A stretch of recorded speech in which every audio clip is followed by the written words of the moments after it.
আসসালামু আলাইকুম এসএসসি পরীক্ষার্থী ২০২৫। তো আজকে তোমাদের ইসলাম ও নৈতিক শিক্ষা পরীক্ষা ছিল। তো কুমিল্লা বোর্ডে তোমাদের এমসিকিউ সমাধান দিচ্ছি। সেট কোড গ নাম্বারটা। তো তোমাদের অন্য সেট কোড যাদের রয়েছে ওটার সাথে একটু মিলিয়ে নেবে। প্রশ্ন একই। তো ১ নম্বর প্রশ্নের উত্তরটা হচ্ছে গ নাম্বারটা মুত্তাকি এবং ২ নম্বর প্রশ্নটা এটা হবে ক নাম্বার নারী পুরুষ পরস্পর সহযোগী। ৩ নম্বর হচ্ছে তোমাদের গ নাম্বার বিশ্বভাতিজা ভূত এবং ৪ নম্বর প্রশ্ন দুটি হচ্ছে তোমাদের ক নাম্বারটা। ৫ নম্বর হচ্ছে তোমাদের এখানে ক নাম্বার। ৬ নম্বর হচ্ছে এখানে খ খ নাম্বারটা। ৭ নম্বর হচ্ছে তোমাদের এখানে গ নাম্বার রমজান মাসে রোজা রাখা এবং ৮ নম্বর হচ্ছে সালাত গ নাম্বারটা। ৯ নম্বর হচ্ছে প্রতারণা অর্থাৎ গ নাম্বারটা। ১০ নম্বর হচ্ছে তোমাদের এটাও গ নাম্বারটা শালীন নজরুল এবং ১১ নম্বর হচ্ছে তোমাদেরকে ঘ নাম্বারটা ১২ নম্বর ক নাম্বারটা। ঠিক আছে? ১৩ নম্বর প্রশ্ন উত্তরটা হচ্ছে গ নাম্বার হযরত ওসমান রাদিয়াল্লাহু আনহু। তো আলহামদুলিল্লাহ আজকে আমাদের সাজেশন থেকে কমেন্ট পড়েছিল যারা অল সাবজেক্ট বাকি সাবজেক্টগুলোর সাজেশন নিতে চাও সিকে এবং এমসিকিউ আনসার সহ মূল্য মাত্র ২০০ টাকা। সাজেশন ক্লিক যে নাম্বারটি দেখতে পাচ্ছেন নাম্বারটির মধ্যে হোয়াটসঅ্যাপ বা ইমো আছে সেখানে আমার সাথে যোগাযোগ করলেই হবে। ঠিক আছে?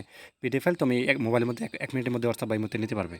আচ্ছা, তারপর দেখো ১৪ নম্বর হচ্ছে তোমাদের খ নাম্বারটা হবে, ১৫ নম্বর হচ্ছে গ নাম্বার, ১৬ নম্বর হচ্ছে তোমাদের এখানে ঘ নাম্বারটা। তারপর ১৭ নম্বর হচ্ছে গ নাম্বার, ১৮ নম্বর হচ্ছে তোমাদেরকে গ নাম্বার মৃত্যু হবে, ১৯ নম্বর হচ্ছে গ নাম্বার, ২০ নম্বর হচ্ছে তোমার এখানে খ নাম্বার, ২১ নম্বর ক নাম্বার, ২২ নম্বর হচ্ছে তোমাদের এখানে ক নাম্বার এবং ২৩ নম্বর প্রশ্নের উত্তরটি হবে তোমাদের এখানে গ নাম্বার, ২৪ নম্বর হচ্ছে তোমাদের এখানে গ নাম্বারটা, ২৫ হচ্ছে তোমাদের এখানে খ নাম্বার, ২৬ নম্বর হচ্ছে তোমার এখানে ঘ নাম্বারটা। ঠিক আছে? ২৭ নম্বর খ নাম্বারটা শ্রমিক, ২৮ নম্বর ক নাম্বারটা শরিয়াত এবং ২৯ নম্বর হচ্ছে ঘ নাম্বারটা ওয়াচ এবং ৩০ নম্বর হচ্ছে তোমার এটা হচ্ছে ঘ নাম্বারটা আর দোহা। তো এই ছিল কুমিল্লা বোর্ডের। ধন্যবাদ সবাইকে। আল্লাহ হাফেজ।